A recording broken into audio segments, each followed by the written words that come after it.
할렐루야. 사랑하는 반석의 성도 여러분, 10월 22일 목요일 아침 아까베 시간이 돌아왔습니다. 자, 오늘 말씀은 시편 32편인데요. 우리가 이 시편을 묵상하기 전에 몇 가지 조금 부연 설명을 드릴 필요가 있습니다. 시편 150편 전체 내용 중에 이 시편은 5개의 책으로 구성이 되어 있는데 그 중에 오늘은 첫 번째 책에 속합니다. 1편부터 41편까지가 바로 첫 한 권으로 묶여 있는데요. 여러분 아시다시피 시편 1편 1절은 복 있는 사람은 이렇게 시작이 되죠. 그래서 전체 이 앞에 41편까지의 주제는 복이 있는 사람이라고 하는 주제로 시작이 됩니다. 참된 진정한 복이 무엇일까? 바로 그것을 살펴보고자 하는데요. 본시를 통하여서도 우리는 그 부분을 알 수가 있습니다. 이 시의 두 번째 부연 설명을 드릴 것은 여기 표제에 보면 다윗의 마스길이다 이렇게 되어 있는데 이 마스길은 교훈, 지시, 교훈적인 내용과 지시적인 내용을 닮았다고 해서 마스길이다 이렇게 시의 내용을 의미합니다. 그래서 본 다윗의 시를 통하여 우리에게 반면교사를 삼으라고 하는 내용이죠. 세 번째로 부연 설명을 드릴 것은 본 시의 배경입니다. 이 본 시의 배경은 다윗이 참 충신이었던 우리아를 전장터에 보내고 그 다음에 그가 전장터에서 죽임을 당하자 그의 아내 밧세바를 취하여 아내로 맞이하는 크나큰 죄악을 저지른 뒤에 나단 선지자의 지적을 받고 깨닫죠. 그리고 나면서 회개하여 지은 시라고 알려져 있습니다. 여러분이 잘 아는 그 시편 51편의 말씀은 나단 선지자의 지적 이후에 바로 통회자복에서 무릎 꿇어 기도하였던 장면이고 오늘 이 32편의 시를 가만히 묵상해 보면 이제 모든 일련의 과정이 다 지나고 죄사함을 받고 난 이후에 찾아오는 평안을 노래하고 기도하고 있습니다. 자, 먼저 우리 1절부터 한번 읽어보도록 하죠. 1절입니다. 허물의 사함을 받고 자신의 죄가 가려진 자는 복이 있도다. 자, 1절을 보시면 히브리 언어상에는 먼저 복이 있도다 이렇게 시작이 됩니다. 아까 말씀드렸던 것처럼 이 전체 복 있는 사람이 누군가 라고 시작하는 거죠. 그 복 있는 사람의 특징이 허물의 사함을 받고 자신의 죄가 가려진 자가 복이 있다는 것입니다. 여기 허물이라고 하는 단어는 우리가 한글로 좀 쉽게 단순히 우리의 어떤 죄의 상체기 혹은 죄의 낮은 수준의 단계가 아니고요. 히브리 원어를 따져보면 반역과 이 영모와 같은 중죄를 의미합니다. 바로 이 우리아 아내 밧세바를 범했을 때 그리고 자기의 충신을 이렇게 자기의 잔꾀로 죽였을 때 이 모든 일련의 과정을 보니까 하나님을 아는 자로 하나님을 섬기는 다윗이 하나님이 마치 눈앞에 안 계시는 것처럼 자기 멋대로 충신을 전장터에 내보내고 그리고 남의 아내를 취하는 권력과 힘으로 눌러버리는 이러한 반역과 영모와 같은 죄를 하나님 앞에 지은 것으로 고백을 합니다. 그런데 그 죄가 사함을 받고 그리고 그 죄가 은혜 날개로 덮어진 그것이 너무나 복이 있는 사람이다. 자, 2절 보면은 마음에 간사함이 없고 여호와께 정죄를 당하지 아니하는 자는 복이 있도다. 내가 죄를 저질렀는데 그 죄를 사함의 권세를 받는 자가 얼마나 축복이 있는가. 여러분 이게 왜 축복입니까? 우리가 인생 동안 많은 죄를 짓고 살아요. 죄책감에 시달리기도 하고 그 죄책감에 눌리기도 하는 삶을 살아가죠. 오늘 다윗이 얘기하는 것은 죄를 져서 그 사함에 대한 복뿐만 아니라 동시에 이 죄의 문제를 직접 다루고 그 죄가 얼마나 큰 고통을 주는가에도 다루고 있습니다. 자, 여러분 3절 말씀 보실까요? 내가 입을 열지 아니할 때에 종일 신음함으로 내 뼈가 쇠하였도다. 여러분, 여기 다윗은 입을 열지 못하는 상황으로 종일 신음한다 했습니다. 여러분, 분명 우리가 죄를 짓고 나면 내가 죄를 토로해야 되고 상대방에게 혹은 그 죄를 당한 피고자에게 정확한 사죄를 구해야 되는데 그것이 입에서 나오지도 않고 그것이 내 안에 들어가 고통을 주는 가시처럼 계속 찌르는 것을 여러분 느끼지 않습니까? 다윗이 뭐라고 표현하죠? 내 뼈가 쇠할 정도이다. 4절 말씀 보니까 주의 손이 주야로 나를 누르시오니 내 진액이 빠져서 여름 가뭄에 마름같이 되었나이다. 죄를 지은 결과로 3절에는 뼈가 쇠할 정도였는데 여기 4절에 보니까 온 몸에 진액이 빠지는 여름 가뭄에 마름같이 되어버리는, 쩍쩍 내 심장이 갈라지고 그의 마음의 힘듦 때문에 너무나 고통 속에 마치 주야로 누군가 나를 확 누르는 숨을 못 쉴 정도로 고통스러웠던 이 상황을 다윗은 이야기합니다. 그래서 다윗이 이 마스길, 이 교훈을 무엇이라 하는 거죠? 죄악을 철저히 이 죄 앞에서 죄를 짓지 않도록 하는 것이 가장 큰 급선무다라고 하는 것도 또 우리에게 교훈하는 것이죠. 그러나 다윗은 이미 죄를 저질렀고 그 죄를 저지른 이후에 우리에게 두 가지로 정확하게 교훈하는 내용을 담고 있습니다. 자, 첫 번째 말씀 보시죠. 자, 5절입니다.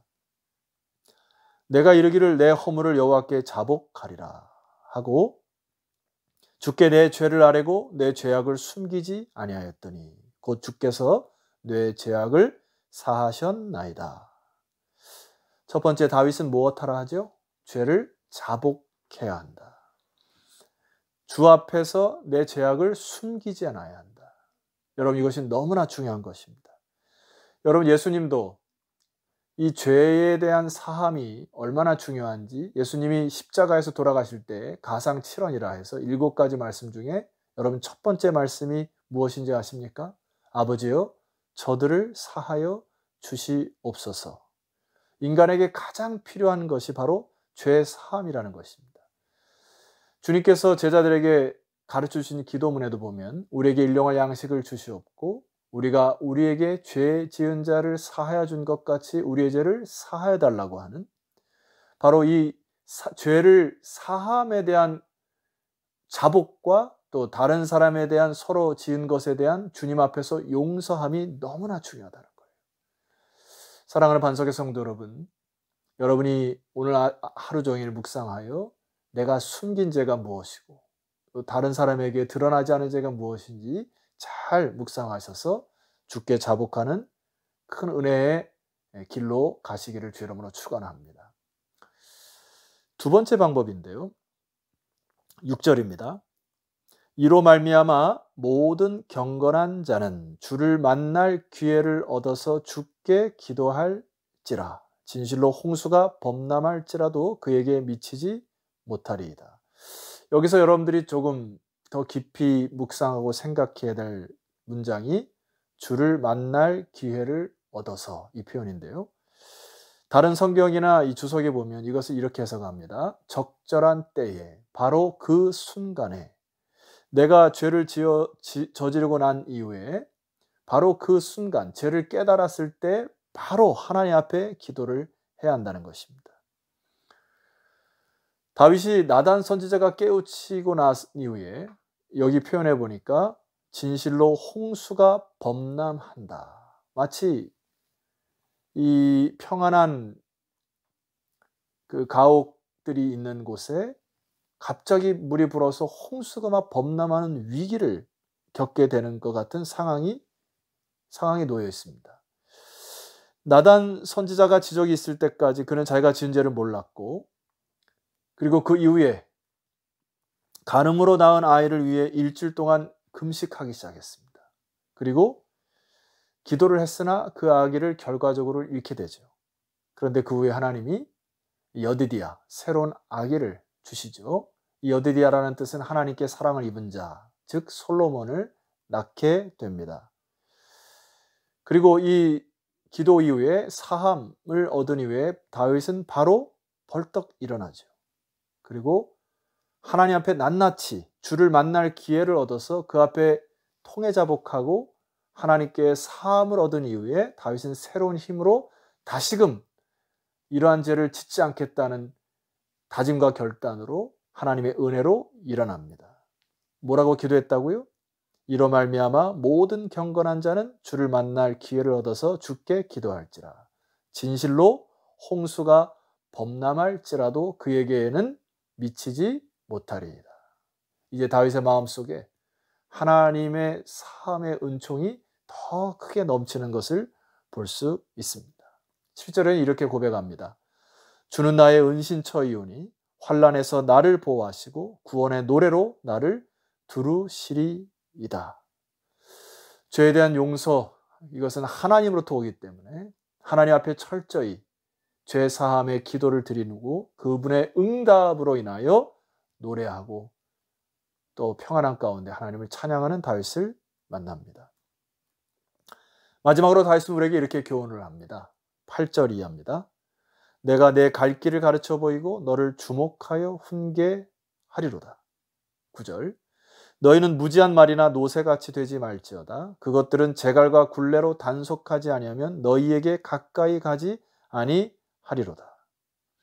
내가 이제 너희들에게 올바른 길을 알려줄 텐데 아주 고집스러운 이 말이나 노새처럼 꼭 채찍질을 하고 입에 재갈을 물려서 강압적으로 인도해야 혹은 큰 상처를 입어야 혹은 큰 병을 깨달아야 자복하고 기도하는 그런 우매한 짐승처럼 되지 말고 죄를 지었을 때 빨리 하나님 앞에 통해 자복하라고 하는 다윗의 권면이죠. 왜냐하면 10절 이하 보세요. 악인에게는 많은 슬픔이 있으나 여호와를 신뢰하는 자에게는 인자하심이 두루리로다. 아멘이시죠. 11절입니다. 너희 의인들아 여호와를 기뻐하며 즐거워할지어다. 마음이 정직한 너희들아 다 즐거이 외칠지어다. 하나님은 여호와를 신뢰하는 자, 그를 인자함으로 두르시고 이제 하나님은 의의 옷을 입히셔서 다시금 죄책감에 휘둘리지 아니하고 새로운 인생을 살아가는 기쁨과 평탄의 대로를 주께서 여시겠다 약속하셨습니다. 여러분, 우리 인간은 굉장히 연약해요. 하루에도 많은 결단이 무너지기도 하고 다른 사람과의 관계에서 죄를 짓기도 합니다. 그러나 오늘 이 다윗처럼 하나님 앞에 자복하여 진정한 그 사함의 은혜를 받는 여러분 되었으면 좋겠고, 두 번째는 주를 만날 만한 때에 주께서 기회를 주실 때에 정확하게 그 기회를 찾아서 기도하고 또 주변의 많은 사람들과 또 서로 용서하고 이런 관계가 회복되어 마음속에 있는 큰 홍수들이 잔잔해지고 또 하나님의 크신 그 인자하심이 두르신다. 하나님께서 여러분들을 이렇게 평안하게 끌어안아서 새롭게 일어나시는 복된 아침 되시기를 주의 이름으로 축원합니다. 기도드리겠습니다. 하나님 아버지 감사합니다.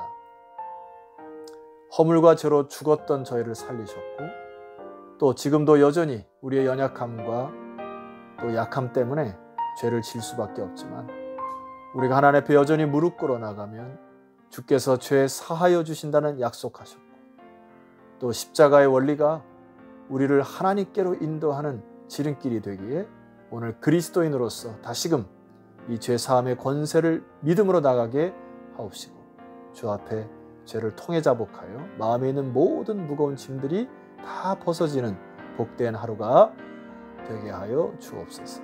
예수 그리스도 이름으로 기도드렸사옵나이다. 아멘. 자, 성도 여러분, 내일 아침도 시편의 말씀으로 함께 또 찾아뵙고 은혜를 나누는 시간 갖도록 하겠습니다. 내일 뵙겠습니다.